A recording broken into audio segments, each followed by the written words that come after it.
Now for some nostalgia. Well before Mikey and Metcard, Melbourne's trams were serviced by tram conductors, affectionately known as connies.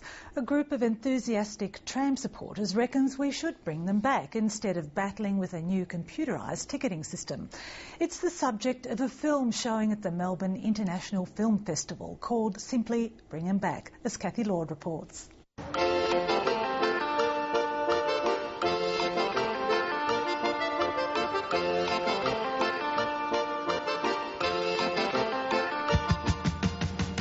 Roberto D'Andrea loved his job as a Melbourne tram conductor and still wears the uniform on special occasions. Melbourne had a famous and the largest singly owned cable tram network in the world. It was run by a cable that went through the centre of the road, a grip person that used to attach on and then pull the brake lever.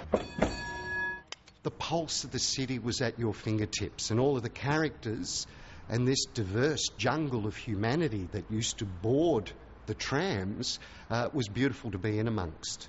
He's one of a number of former connies who feature in the documentary about the history of Melbourne's colourful tram conductors. I love Melbourne. I love my city, and I love the characters in the city. And when they got rid of the conductors a little over 10 years ago, I really felt it. Characters such as the man known as Frenchie made a typical journey in Melbourne just a little bit more interesting. Right down the middle, please. Get out your money and stop that fight. What is kick and cow and bite and bite on a two-rack track on a Friday night? A lot of cities got rid of their trams, and a lot of cities with trams got rid of their conductors, and I think we're a bit of a rare survivor, and so something mutated with that, and we saw a lot of the Melbourne eccentricities sort of come through with the conductors, and I love that as an artist, as a filmmaker.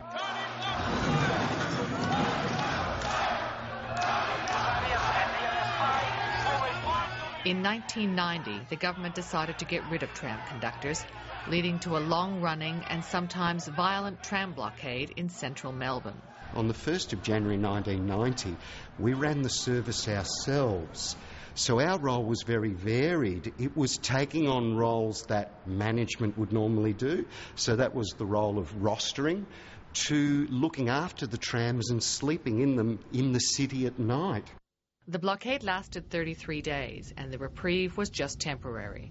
By 1998, all of the conductors were gone. You're the master in the sense that it's your tram and you do have to maintain it and make sure people behave, but you're there to help people, you're there to serve. And that's a beautiful balance. Not everyone gets that in their job. There were many of us that knew that we were at the end of a great tradition. It was 112 years, 113 years in the end. So we lapped up every moment of the leather bag around the shoulder and looking after people. And we wanted to prove our worth.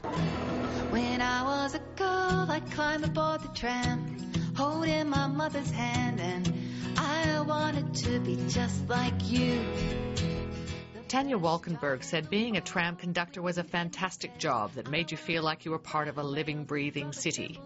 Unfortunately, riding a tram today is the same. Sometimes it's like it's just missing a soul, and people don't engage with each other anymore. Everybody kind of sits around and looks at their feet, and yeah, it's just a pity, really, because there's a possibility for it being so much more. You are the heartbeat of the city. They all agree that there's a role for the connies today, whether it be as a city ambassador during special events, a tour guide, or just a friendly face. So it's to reignite what the best of the conductors used to do, and in as best as possible way, put that back into the system and work with whatever ticketing system's in place. Toby Syme concedes they would have to be involved in ticketing, but it could be so much more.